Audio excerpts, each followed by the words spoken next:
L'électricité, c'est partout, ça fait tout fonctionner, mais on ne la voit pas.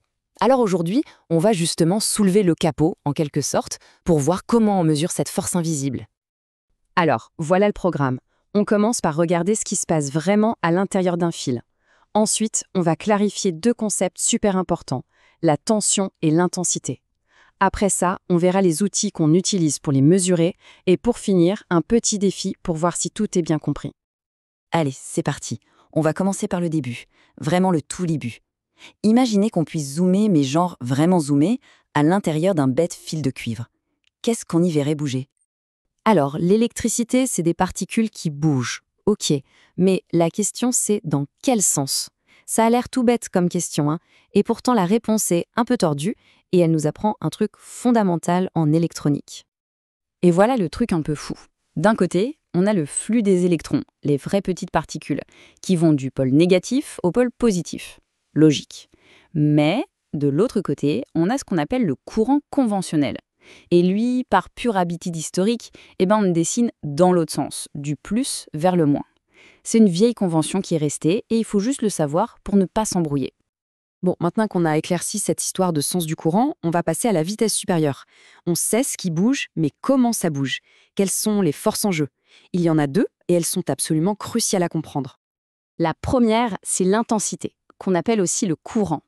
Pour faire simple, imaginez une rivière. L'intensité, c'est le débit. C'est combien d'eau, ou plutôt combien d'électrons, passent à un endroit donné chaque seconde. C'est vraiment la quantité de charge qui se déplace. Et la deuxième force, c'est la tension. Si on reprend notre image de la rivière, la tension, c'est la pente du terrain. C'est elle qui donne la force, la pression qui pousse l'eau à couler. Sans pente, pas de courant. Sans tension, pas d'intensité. Les électrons ne bougent pas. Ok, ce petit tableau récapitule bien les choses. L'intensité, symbole I en ampères, c'est le débit. La tension, symbole U en volts, c'est la force. Mais le plus important, c'est la dernière ligne. Regardez bien. On mesure l'intensité en un seul point, comme si on comptait les voitures sur une autoroute. Alors que la tension, elle, se mesure toujours entre deux points. C'est une différence. C'est vraiment ça la clé pour comprendre comment on fait les mesures. Bon, les concepts, c'est bien beau, mais en pratique, on fait comment pour mesurer tout ça? On passe aux outils. En général, on utilise un appareil qui fait tout, un multimètre, mais qui, à l'intérieur, a deux fonctions bien distinctes, l'ampèremètre et le voltmètre. Alors, pour mesurer la tension, c'est simple. On ne touche à rien dans le circuit. On vient juste se brancher par-dessus le composant qui nous intéresse, on dit en parallèle ou en dérivation. On vient prendre la mesure entre deux points. Le petit truc pour s'en souvenir, c'est que la lettre V a deux pointes, comme les deux fils qu'on doit connecter de chaque côté. Pour l'intensité, par contre, c'est complètement différent. Là, il faut que le courant passe à travers l'appareil. Donc on est obligé d'ouvrir le circuit, de couper le fil en quelque sorte et d'insérer notre ampèremètre en série. Le courant doit le traverser pour être compté. Et là aussi, petit mémo, la barre du A d'ampèremètre, on peut l'imaginer comme le fil du circuit qui passe en plein milieu.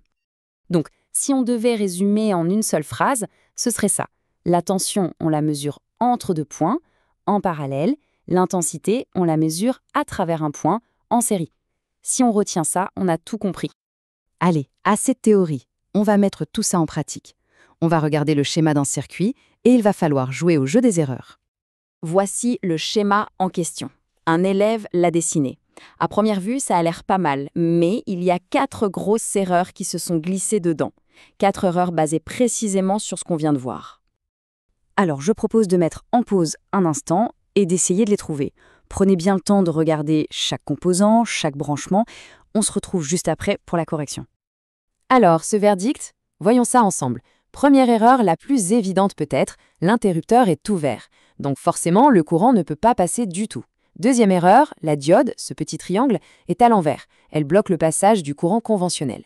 Troisième erreur, et c'est la plus classique, l'ampèremètre et le voltmètre sont inversés. Le voltmètre est en série et l'ampèremètre en parallèle. C'est tout le contraire de ce qu'on a dit. Et enfin, la quatrième, un peu plus subtile, la flèche qui indique la tension du générateur pointe dans le mauvais sens. Ce petit exercice nous montre une chose. En électricité, la précision, c'est pas une option. C'est tout. Un surfil mal branché, un composant à l'envers, et le circuit est mort, il ne fonctionne pas. Tout doit être parfait. Et ça amène à une dernière pensée, un peu vertigineuse. On vient de se casser la tête sur un circuit tout simple, avec une pile et une lampe. Alors imaginez un instant. la complexité, la précision ahurissante qu'il y a à l'intérieur même de l'appareil qui permet de regarder cette présentation en ce moment. Ça donne le tournis, non?